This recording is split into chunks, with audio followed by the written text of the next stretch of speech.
Now adjust the volume control so that the sound can be heard in all parts of the room. This is the Protect Your Assets podcast. Mr. Sandman, you get the idea? bring me a dream. It's on the internet. Cutest that I've ever seen. Go on. Give him 2 lips like roses. It's a great program. And tell him that it's lonesome nights. Here's the Sandman. The Sandman. What's the most important thing in your life? It's your family, right? And if you don't have the right or up-to-date estate planning documents in place, if something were to happen to you, well, you're going to create a real mess for them. Because of the pandemic we've been through, the probate courts are all backed up, and it's taking over 2 years just to get your affairs approved by a judge. So don't do this to your spouse or your kids. If you've been thinking about this, today you're in luck, because I'm going to explain to you in simple terms, is a trust right for you? And what are the 5 estate planning myths you probably believe? This should be an entertaining 45 minutes, so stick around. Good morning and welcome to Protect Your Assets. I am David Hollander. I am known as the Sandman around the studio here in San Francisco. For those of you just joining us for the first time, welcome. If you have a question, maybe something's been on your mind, is it legal or financial? I'm here to help. This past week got me thinking. I sat down with Ken and Susan. They have 2 boys. Ken's a retired engineer and has managed to accumulate a little over $13 million when you look at the value of his house, which has skyrocketed. His life insurance, 401k, just, saving away. They both told me that they wanted to make sure their boys received as much of their estate as possible when they're no longer here. They were really concerned about the tax law that's going to be sunsetting. Don't forget, when Trump was in office, they passed that new Tax Reduction Act, but that's going away. That law has a sunset provision in it, whether you knew it or not, and in a couple of years, it's gone. So they were concerned about that. They know the changes are coming, and they want to do what they can do right now to make sure their sons and their grandkids get as much as possible from all their hard work and not the government. So they came in with this big padded binder, said estate plan on the front of it. I got to tell you, I was pretty excited that they had a plan. I saw that their house, their cars, their retirement accounts looked like everything was in pretty good order on the surface. But after I reviewed it with them, it turned out that it was a real mess. In fact, they were looking at some serious taxes and penalties by the IRS and a long and expensive probate in Marin County because their documents were outdated and missed some very important fundamental pieces. Now, that got me thinking about today's show. A lot of people are running around thinking they're covered. Maybe they have no plan at all. And the bottom line is this couple was only trying to help their kids, but in reality, because so much time had passed since they spoke to their attorney, who, by the way, is retired now, what they did is create a real mess for their kids, and now they have grandkids. So they didn't want to do that to their children. So here's what we're going to do. For the next 45 minutes this morning, I'm going to show you some simple strategies that you can use to keep more money with your family. If you want to pay less taxes, pass more of what you've worked so hard for all your life, and avoid the courts and attorneys, well, then you've tuned into the right station this morning. Now, let's get started. The Dow Jones, S&P, NASDAQ all had a decent week. Dow was up 0.3%, not much, but the S&P was up 1.8%. NASDAQ up 2%. The 10-year Treasury, can you believe this thing? It's on fire. closed the week at 2.48%. And oil up 49.9% for the year, closed at $112 a barrel. Now bonds are off 6% year to date. And people are asking me questions, what's driving stocks right now? So I figured this morning I'd get into it with you a little bit and talk about what's going on and what I think's going to happen. We'll call this my market segment. Stocks have spent most of the last week thinking about the evolution of, there's two influences I keep talking about that are affecting the markets right now. I'm sure you know what they are. The first is the Fed, and the second is Russia-Ukraine. So looking at the Fed, we saw the markets drop early in the week on the realization that a 50 basis point hike in May is more likely than not. And markets later in the week started to digest that reality and did pretty decent. And why is that? Well, let's think about it. From a historic standpoint, yields are super low. I mean, the Fed's coming off zero. So anything above zero, depending on how much it goes, not necessarily a bad thing. So on a historic level, rates are still very, very low. And the market also believes now that a 50 basis point raise in May is not the end of the recovery. So with no major Fed policy changes coming for another 6 weeks, what can happen in the next 6 weeks? Well, that's going to be about commodity prices. Because what also is true right now, if you look at what happened on Wednesday, oil was up and stocks were down. Yeah. So on Thursday, when oil was down, stocks were up. So unlike the Fed, where the impacts won't be felt for months, the impact of oil is immediate. And the longer the oil prices stay elevated, the stronger the headwind will be on growth and growth stocks. So in the near term, next 6 weeks, don't be surprised if the S&P 500 continues to trade directly, inversely to the price of oil. At 4,500 right now, the S&P 500 has completed a solid bounce from where we saw it hit in February at the lows. But I don't see anything right now that tells me that this market can go substantially higher. And why I say that is because I think 4,600 is probably high as it's going to go. And I say that because the Fed right now is more hawkish than they were before the market rally to 4,800 in late part of last year. And the other reason, like I said a minute ago, is commodity prices.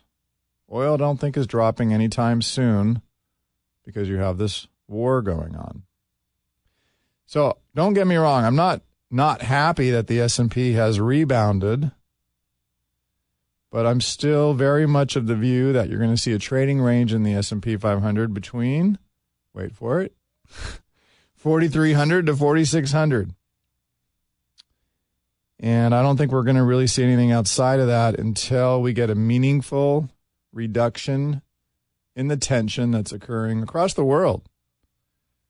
You see our president over in Europe right now. You see everybody uniting. And at some point, something's going to happen.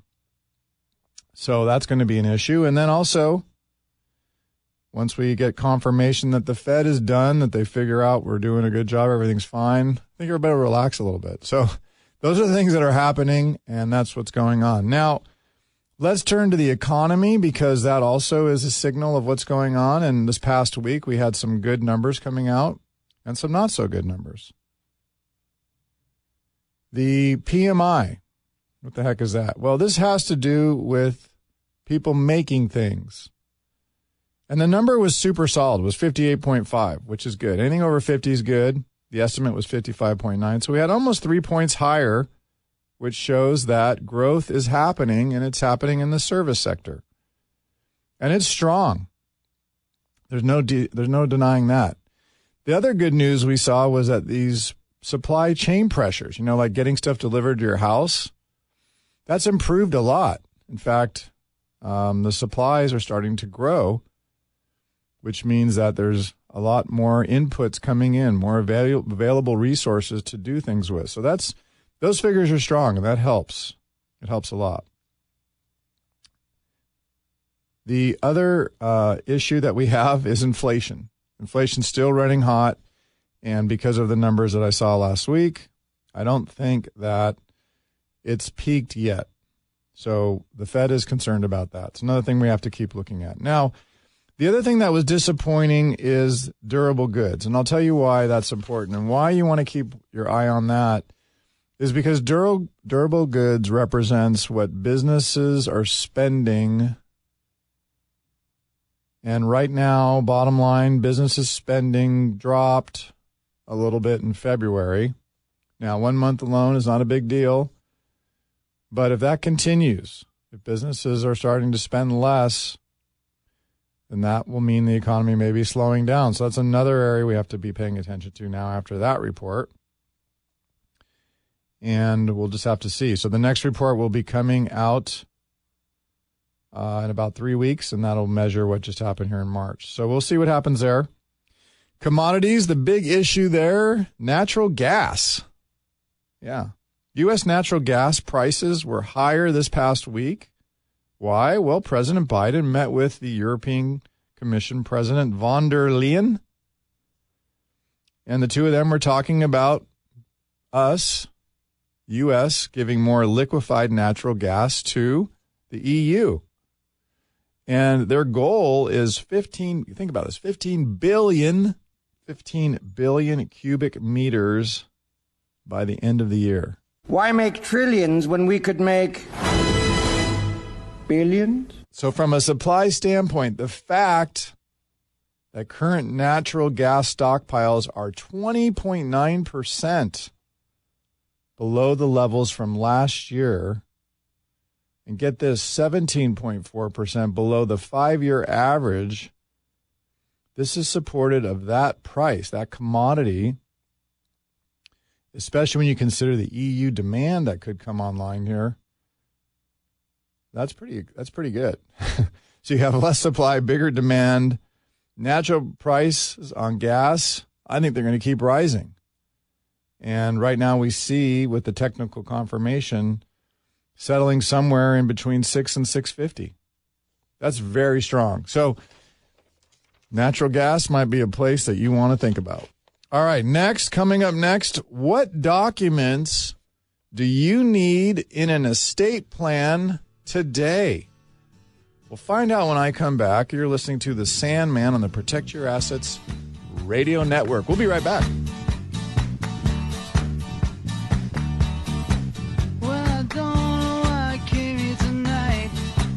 You can ask the Sandman questions and hear this show Protect Your Assets hands-free anytime on your Amazon Echo smart speaker. Just say, Alexa, ask Protect Your Assets to play the latest podcast. Find out more at libertygroupllc.com/voice. Now back to Protect Your Assets with David Hollander, the Sandman. Welcome back. I'm David Hollander, also known as the Sandman. And you're listening this morning to Protect Your Assets. And right now, it's important to think about what you have. Make some moves to protect what you don't know is coming. Because one thing is sure, the tax breaks we've seen the last few years, well, they're going away. That law is going to sunset. And if you're just joining us this morning, I'm answering the question concerning the fact of the value of your home right now, is a trust the right place for you? Well, let's start with some basics, shall we? Before you really know what type of estate plan you need, you have to take an inventory of all of your assets. What kind of things should you think about? What kind of things does a trust protect? Well, as you know, I am an attorney, and so I think I'm qualified to talk about this, which just blows me away because so many people talk about it, and they're not attorneys. Okay. Anyway, putting that aside, real estate. Yeah, if you own a piece of real estate, whether it be a commercial, residential, multifamily, storage, apartment building, what have you, it probably should be in a trust, particularly if you live in the Bay Area or the LA or Orange County areas. You're talking about valuable property, even dirt. I mean, there's dirt lots around that are $1 million, $2 million, just for the lot. So those certainly should be in a trust unless you want to tie it up in probate court for 2 to 3 years. Now, what about life insurance? This is a tricky one. It's not easy. Life insurance doesn't necessarily have to be in a trust, but it might be. It really is much more fact specific. Same thing for retirement accounts. There's, a lot of controversy on either side of that argument. But I again would say that the attorney should be involved in educating you on that decision, because depending on your family, this is very unique to your situation, you have to think about who owns that account. And what does it mean when you no longer are around? And the big one that I see all the time are business interests. If you own a business, family business, then you must think about that. Then there will be some basic documents that will make up your estate plan. Like what? Well, generally you and your spouse each should have your own respective will. Wills don't avoid probate, but what they do is they give the judge a roadmap to what it is that you wanted. And what's really important is if you do a will, make sure it's witnessed by 2 independent, notice I say independent, and non-interested, meaning they don't get anything out of it, persons, okay? Not entities or aliens. I'm talking about from space. Okay. Anyway, you follow what I'm saying. I want to tell you about a story. I had a call from Joe this week. Joe in San Diego. I couldn't believe this. He told me that his friend's name was Dan. Dan, who was 42 years old, had 2 kids and a wife, found out he was terminal and died within like 3 weeks. Terrible story. But Joe, being a smart MBA graduate, runs businesses, he's a smart guy. He told his friend Dan, let's just write up a holographic will. This is where the smart people do dumb things, okay? Rather than go to a lawyer, they just decide to do it themselves on what we call a piece of paper. It's called a holographic will.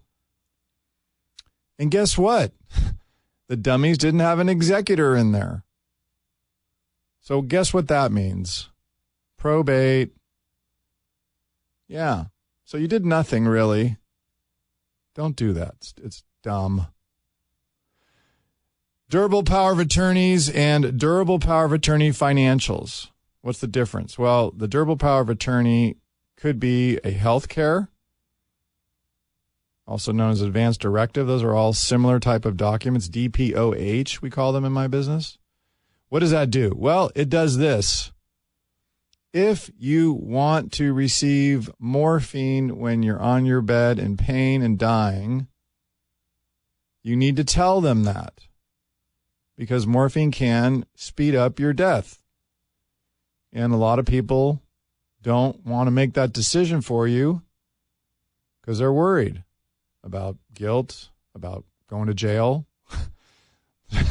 Sorry, there's just lots of things here you have to think about. So I would just say, if you don't want to be in pain at the end, and from somebody who's seen lots of that in my career, I don't want to be in pain. I want to be able to hit a button or tell the person, yeah, give me some more of that. You better sign something that says that, okay, and have it in writing, and make sure your kids or your spouse know where it is. Now, the durable power of attorney financial, that is a super important document. Should everybody have one? Depends. It's a very powerful document and give people the power to sign your name to anything that maybe you didn't like. On the other hand, it can do a lot of good if you lose your marbles one day and you don't know what time it is. Because bills still have to get paid and you still have to eat. So those are things that are important. So you may do a combination. You could do one where it springs into being when you lose your marbles. And it's certified by 2 doctors or something like that. There's all kinds of standards you can build into that document. So don't just do these things to make it easy and you think you're covered, and you're really not. Because the probate process right now is a mess. We've filed cases that have taken years, in some cases 3 years, just to get people their property. It's maddening. I had 2 brothers call me this last week. They hired a probate attorney. They've been going this for 2.5 years, and they're wanting to get rid of this guy who's their attorney. And the reason why is because he doesn't return their phone calls. He doesn't answer their questions. They have a lot of questions. Why is this taking so long? We need the money. We got to pay bills. And I told him, I'm like, hey, don't get mad at your guy. I mean, he should call you back. Yes, he should respond to you. Yes. But you're asking a lot of questions that he just can't answer because he doesn't know. The system's kind of taken cruise control over on you.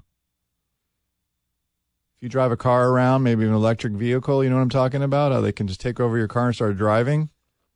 They can, by the way. It's kind of scary. So that's what's happening here in probate. These brothers want to get their property, but they can't. And it's unfortunate the lawyer's not communicating with them, but that's just the way it is. So, why is something that is so important rarely completed?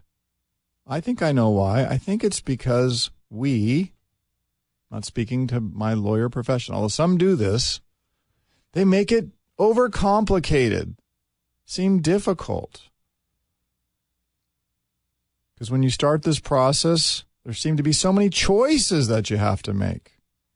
And if there's 2 of you, you both have to be on the same page. So maybe take a deep breath and step back and think about this. What is it you're trying to do?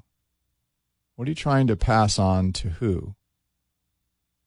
And let's just start with that. Because if you haven't done anything or you haven't reviewed your plan in the last 5 years, then guess what? You got a problem. And your family is going to pay for it. Literally. So if you want to get some straight answers right now by getting my free estate planning analysis, then call this number, 866-PROTECT. Protect your loved ones, protect your family, protect everything you've worked for. What are you doing? 866-PROTECT. It's that simple. Coming up next, don't miss our popular They Say segment. You're going to love this one. Where they're usually not attorneys. They say if you have a trust, then your family-owned business will automatically pass to your kids. Is that true? Find out. We'll be right back.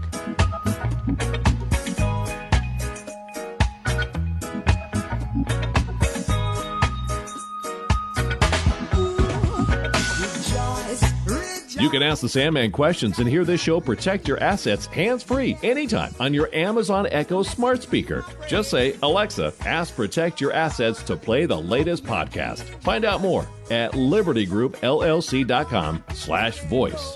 Now back to Protect Your Assets with David Hollander, the Sandman. Welcome back. I'm David Hollander, also known as the Sandman.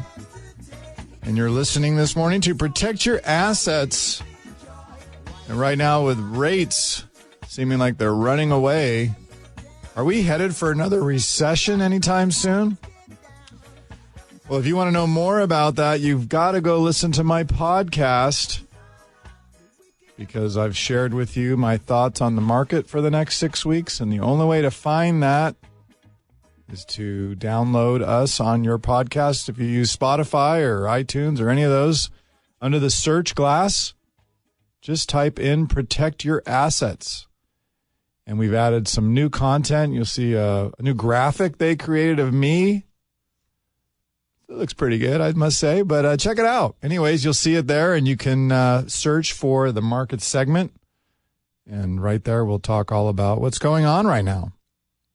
Now, with over $8 trillion in stimulus, the chances are super high that when the tax laws sunset here in the next couple of years, because remember, the tax laws that changed under President Trump's time are going to expire. It has an end date, a no longer use date. And anyway, don't do that, right?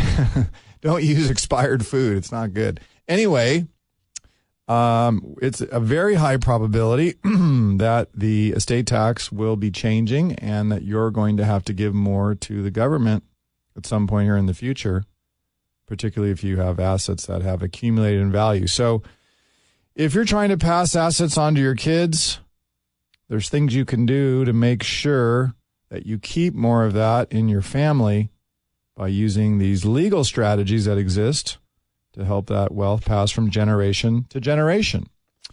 So now it's time for one of our fan favorite parts of the show, our They Say segment, where we debunk common myths, half-truths, and sometimes just bad advice that they say. Who are they? What do they know that I don't? And what are they saying this week? Here's David Hollander, the Sandman's answer. So here's one they say. They say that if you have a trust, then your family-owned business is protected and will automatically pass to your kids upon your death. Is that true? Well, you could tell from the way I asked the question, no, it's probably not true. And in fact, most trusts that we review don't even speak to the family business. And that's dangerous because in most instances of business owners that I meet with on a regular basis, the business asset is probably their most valuable, if not one of the top valuable assets in their estate. And imagine you're the one running it. I know you've put all your time, energy, and effort into it. And you've reinvested your profits in it, and you've grown it. And now it could be worth a pretty penny. And then something happens all of a sudden, right? These things happen. You're driving down the street and bam, it's it. It's over. Happens. Seen it a lot. Then what? Well, if you have a trust, good for you. But is your business covered? Probably not. It's incredible. So what you have to make sure is done is that your business is what I call funded, properly funded in your trust. Because the reality is just because you set up a trust doesn't mean that your business or the real estate that your business is located in, the building, is in the trust. And just as late as last week, we had a couple who came in and they were in this exact situation. He had a business. He made these cool little coasters. You talk about, you know, what are some of these businesses you hear about that are worth just a lot of money? Well, think about coasters. He's had the business for like 35 years and they own the building and they own the dirt next to the building, and you look at all this stuff and it's worth some money. And the fact is that this wasn't even done. So what if your kids don't have any interest in your family-owned business? In the event that you pass away, who will run the day-to-day operation of that business to ensure the value is preserved and either sold or passed on effectively? These are the kind of questions you have to walk through. And hopefully with someone who's had experience with this, because you don't want to just figure it out on the way. Something you could do, you can write this down. It's called a business continuity plan. And a document, if you do something like that, would include tax considerations, something I'll call management protocol. Who's going to manage it? Who's doing the day-to-day? Who's writing the checks? Simple things. How much or what percentage of the revenue would you distribute to your family? And what sort of things would occur immediately to maximize the value and preserve it from all your hard work?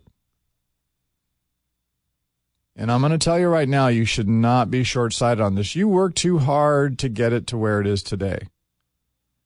And it's definitely worth your time to work with an attorney like us. We have business attorneys on staff who are skilled in these kind of matters, who can help you protect and preserve what you've worked so hard to build. Now, what type of a trust might you use? And in my experience, trusts can be great, but they can also be way more complex and just straight wrong for what you might be trying to do. And that's just a matter of getting to know you better and what you're trying to accomplish. Because in most cases, when we look at bigger estates, it involves setting up a trust, and it usually starts with called a revocable trust, meaning you could change it. But you all also may have something called an irrevocable trust, or like a dynasty trust, or a generation skipping trust. There's many different types of irrevocable trusts you can establish with the goal to protect, say, your daughter from her new boyfriend, or your grandkids from some new spouse that shows up down the road because something happens to your son or daughter. And then your property goes to someone you don't even know. These things happen.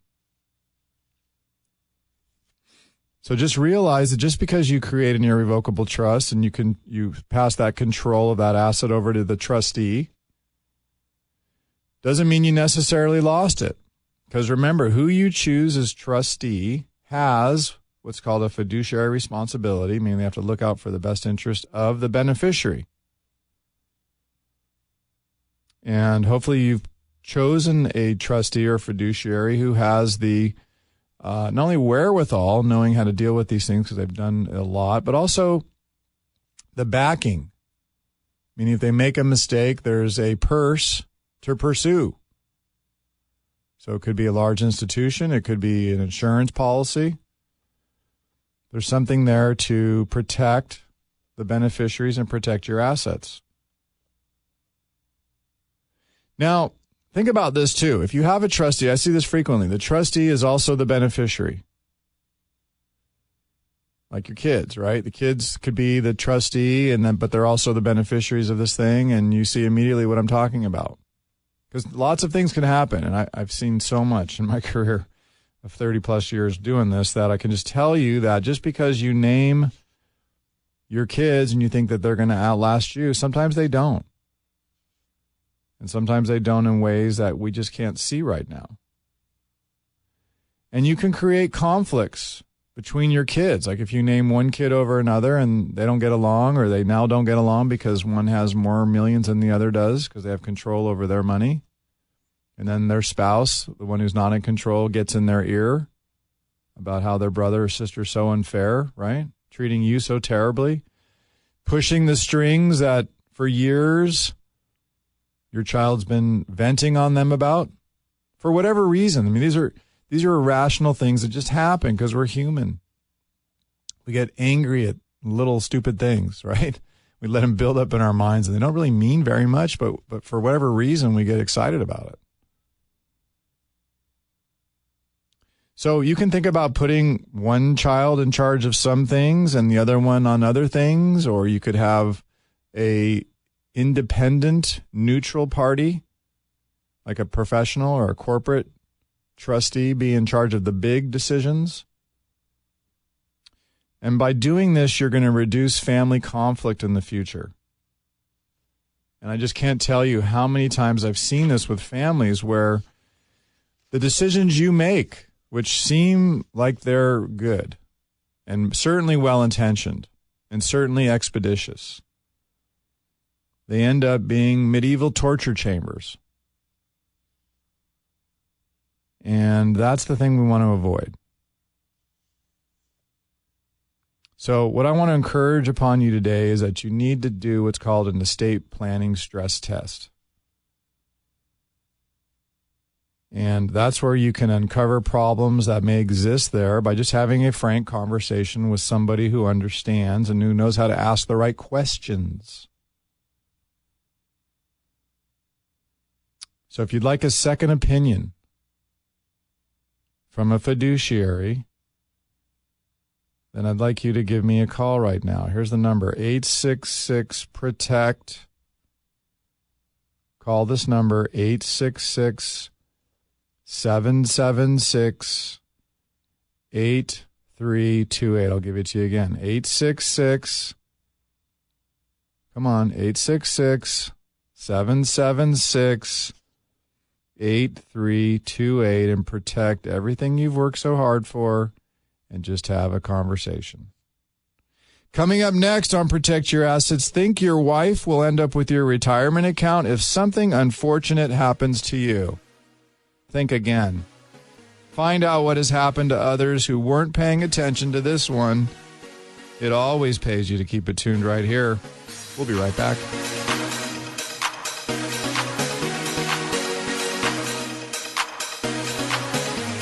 You can ask the Sandman questions and hear this show Protect Your Assets hands-free anytime on your Amazon Echo smart speaker. Just say, Alexa, ask Protect Your Assets to play the latest podcast. Find out more at libertygroupllc.com/voice. Now back to Protect Your Assets with David Hollander, the Sandman. Welcome back. Welcome back to Protect Your Assets. I'm David Hollander, also known as the Sandman. And that's because I help my listeners sleep well at night by answering their most troubled legal and financial questions each week.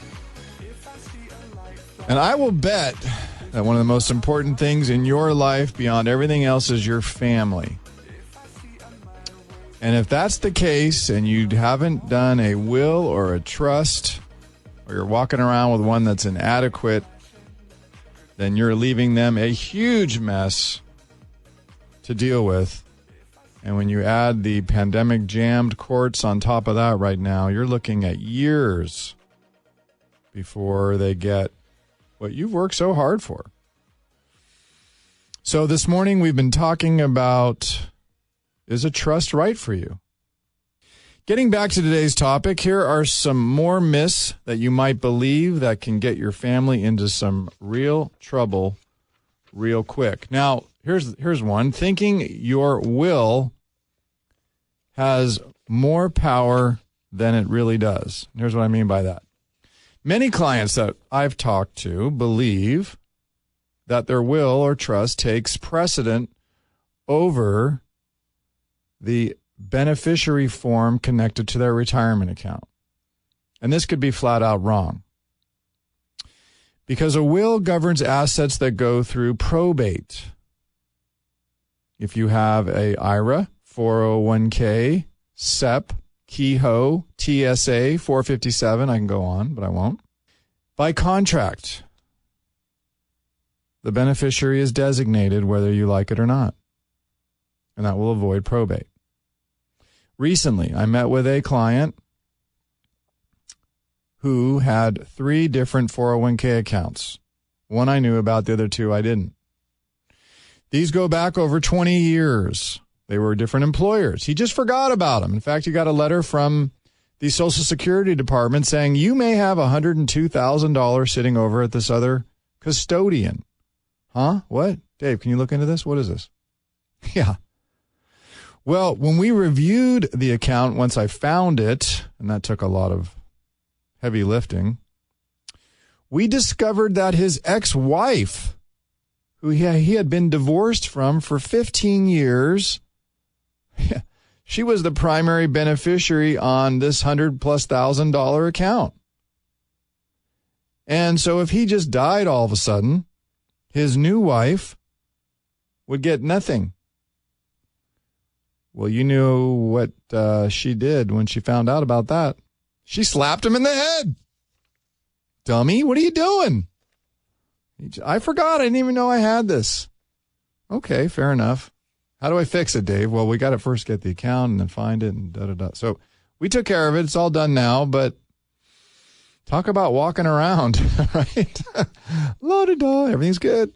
Nope. Another problem that I've seen happen is failing to plan for contingencies. This one's unbelievable. You would think that a mother would predecease her son. It just seems like it, right? No, I had a case here in San Francisco where the son was the only beneficiary of a special needs trust, and the other two children were beneficiaries of the revocable trust. Yes, there are two different types of trust.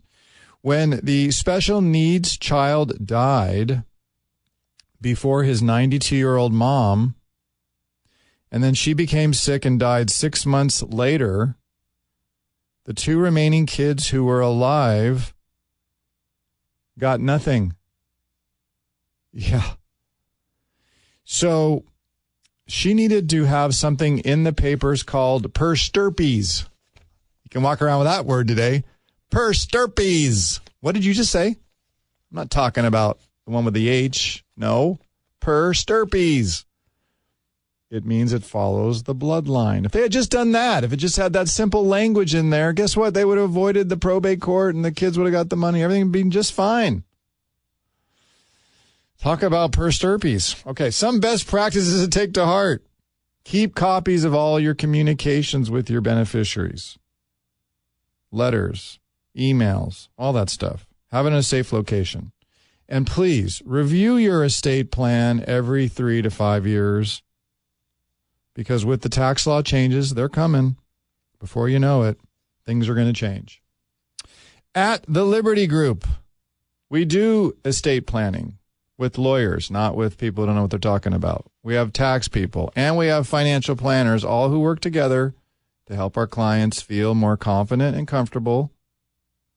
So you can set up your complimentary 15-minute estate planning strategy review right now by calling a member of my team. Call this number, 866-PROTECT, or connect with us at our website, libertygroupllc.com, because our specialty at the Liberty Group is helping people just like you for the last 30 years. Find out what you don't know, 866-PROTECT. I'd like to give a big thanks to the Protect Your Assets team for putting together a great show today. Network manager and executive producer Kevin Renfer, and Brett and Phil for doing all the heavy lifting back there. Appreciate it, guys. Because without my team, I'm just another pretty voice on the radio. Thanks again, everybody. Go out and make the rest of your life the best of your life.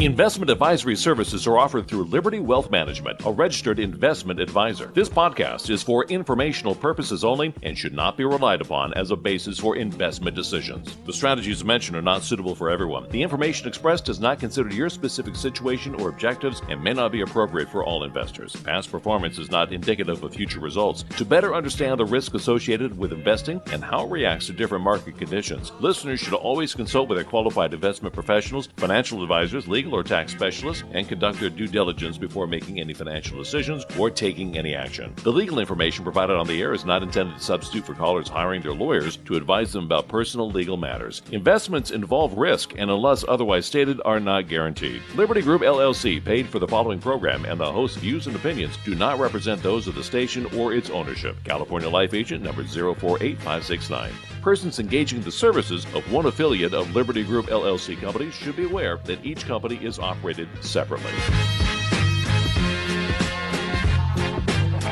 You're listening to the Protect Your Assets Radio Network.